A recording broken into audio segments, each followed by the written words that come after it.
63. Samyutta Nikaya 12, Connected Discourses 21. The 10 Powers, Sutta. The Blessed One was staying in Savatthi. The Blessed One said, Bhikkhus, the Tathagata possesses 10 powers and 4 kinds of fearlessness. Claiming the position of the leader, he roars his lion's roar in the assemblies, sets in motion the supreme wheel, and proclaims, This is form. This is the origin of form. This is the cessation of form. This is feeling. This is the origin of feeling. This is the cessation of feeling. This is perception. This is the origin of perception. This is the cessation of perception. This is volitional formations. This is the origin of volitional formations. This is the cessation of volitional formations. This is consciousness. This is the origin of consciousness. This is the cessation of consciousness. When this exists, that comes to be. With the arising of this, that arises. When this does not exist, that does not come to be. With the cessation of this, that ceases. That is to say, with ignorance as condition, volitional formations come to be. With volitional formations as condition, consciousness comes to be. Thus, there is the origin of this whole mass of suffering. But with the remainderless fading away and cessation of ignorance comes cessation of volitional formations. With the cessation of volitional formations, cessation of consciousness. Thus, there is the cessation of this whole mass of suffering. End of the first sutta. Explanation. 1. The 10 powers and 4 kinds of fearlessness are unique abilities and qualities of the Buddha. 2. Roars his lion's roar and sets in motion the supreme wheel are metaphors for the Buddha's way of proclaiming the truth. 3. The text explains in detail the nature, origin, and cessation of the 5 aggregates: form, feeling, perception, volitional formations, consciousness. 4. The sentences, when this exists, that comes to be, explain the core principle of dependent origination. 5. The final part briefly describes the process of the 12 links of dependent origination and how to end the entire process of suffering through the cessation of ignorance. This text deeply expounds on the core teachings of Buddhism, including the 5 aggregates, the law of dependent origination, and the nature of suffering and its cessation. This passage is a scripture from the Samyutta Nikaya. Let's analyze and explain it in detail. 1. Context of the scripture.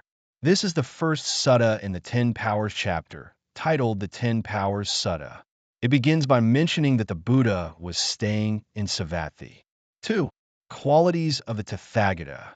The text describes the Tathagata, Buddha, as possessing 10 powers and 4 kinds of fearlessness.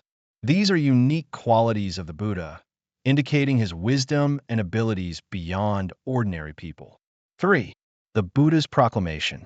The Buddha is described as claiming the position of the leader, roaring his lion's roar among the people, and setting in motion the supreme wheel. These are metaphors describing how the Buddha proclaims profound teachings. 4. Analysis of the 5 aggregates. The Buddha explains in detail the nature, origin, and cessation of the 5 aggregates: form, feeling, perception, volitional formations, consciousness. This is the fundamental Buddhist analysis of human experience. 5. The law of dependent origination. The text continues to elaborate on the core principle of dependent origination. When this exists, that comes to be. With the arising of this, that arises. When this does not exist, that does not come to be. With the cessation of this, that ceases. This reveals the causal relationships between phenomena. For a detailed and vivid explanation of the 12 links of dependent origination, please refer to Samyutta Nikaya 12, Connected Discourses 1 and 2, which will not be explained here. 6. The 12 links of dependent origination. The text briefly mentions the process of the 12 links of dependent origination, from ignorance to the arising of suffering, and from the cessation of ignorance to the cessation of suffering. Deep reflections. 1. The nature of wisdom. The Buddha's 10 powers and 4 kinds of fearlessness represent not just personal abilities, but a profound insight into universal truths. This inspires us to consider, what is true wisdom? How does it affect how we view and understand the world? 2. The nature of phenomena.